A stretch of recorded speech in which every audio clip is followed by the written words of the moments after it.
Salwete, and welcome to Baninaras, where I'm talking about a book I'm writing. So, my husband last night actually was like, "You should start a vlog on your writing process." And I was like, "That's nuts." And he's like, "No, I think it'd be really helpful to talk through like what you do and the different steps that you take so people could see how you approach writing a Latin novella." And I was like, I could see maybe why that would be useful. So then I talked to Ariette about it, and she's like, yes, we should do this. So you can blame my husband for the fact that I'm making this video, just like you can blame him for the fact that I now write Latin novellas. And by blame, I mean really like thank him, maybe if you like what I'm doing. And now I'm babbling, so let's talk about what I'm writing. So I've started writing a book, and I'm kind of excited about it. But it's now November 1st. And in July, I read a book called Wake Siren, Ovid Resung. And in it, there was a retelling of one of the myths about Ephus and Ianthe, along with others that I found interesting. And I was like, that's a really interesting story. I've never heard this myth before. I should like think about that. So it percolated for a while. And then I read Antigone Rising, where she talked about this myth. And she specifically talked about a book, which I have. Hold on one second. So she talked about this book called Girl Meets Boy and this myth and dealing with the tricky gender relationships. So I was like, well, that's interesting. I'm still continuing to find this myth interesting.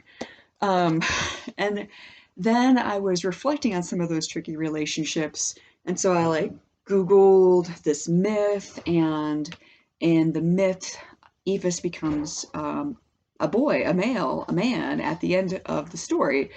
And so, is it a myth about transgender identity, or is it a myth about two women who fall in love? And so I Googled this myth. I read some articles by a woman who is a lesbian and a transgender man, I believe, and their perspectives and takes on this myth. I spoke to Ariane and asked opinions and kind of talked through how to deal with the gender relationships. And then it's writing a story about two women who love each other. And I read this book, and for ungodly reasons, maybe like 2 weeks ago, because now I've read two books since July and have been percolating and thinking about this myth. I decided that it might be fun to have one of my characters be interested in poetry and write her own poetry, and so then I thought it'd be great if I could rewrite a poem written by Sulpicia, which I read this summer, so it was also on my mind, and make it into easier Latin, but still have it be in like meter. And so that I don't even want to tell you how much time I've spent on this poem. I've spent like an inordinate amount of time. You can see all my attempts to scan and write poetry, like pages and pages, like hours trying to do this. And I don't even know whether it's going to end up in the book. I have no idea. I know I'm writing this book at this point, but I don't know whether this thing I spent like 8, 10 hours on, maybe more, is going to end up in the book. No clue, because that's kind of sometimes how the writing process works. Um, let's see, what else have I done by this point? Oh, yeah. I also asked myself questions like, what does co-ed education look like? I read the original myth in Ovid and took notes on what happened. And then I did things. So here's my, guess, yellow legal pads. Here are my notes on the original Ovid and what happens in the original Ovid and things that happen. And then I asked myself questions like, how do you worship Isis? What are the attributes of the goddess Isis? I've heard about Isis.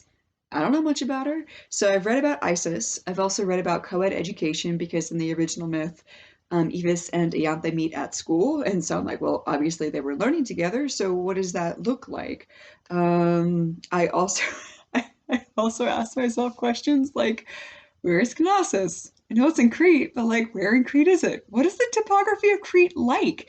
And so I did this like deep dive into Crete, and the mountains. And then like sometimes you know something, but you don't actually know that you know something. So I had moments like, oh, Mount Ida, which I've heard lots about, is in Crete. Yeah. Um, so yeah, I've done all of this kind of like background diving into setting and time and these relationships and getting a better understanding of what has come before to get to the point where I am now.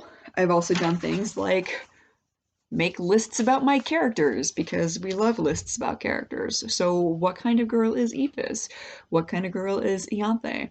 What level am I targeting? And I kept coming back to this Cretan landscape and these plains and how wool and wine and oil were such essential parts of its economy. And I was like, this is going to be pretty pastoral. I think I'm going to end up 3-4 because I really want to get the vividness of the setting in my mind out with lots of descriptions, which means more vocabulary than I have been writing. So I think it's going to be a 3-4 book with more vocabulary than I've been writing lately.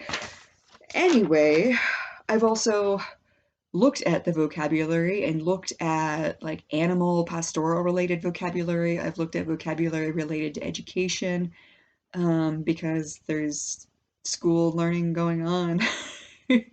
So I've done actually lots of that legwork. I sketched out an initial like kind of where do I want things to go storyline. That's more attempts at me trying to scan. You could ignore all that scanning.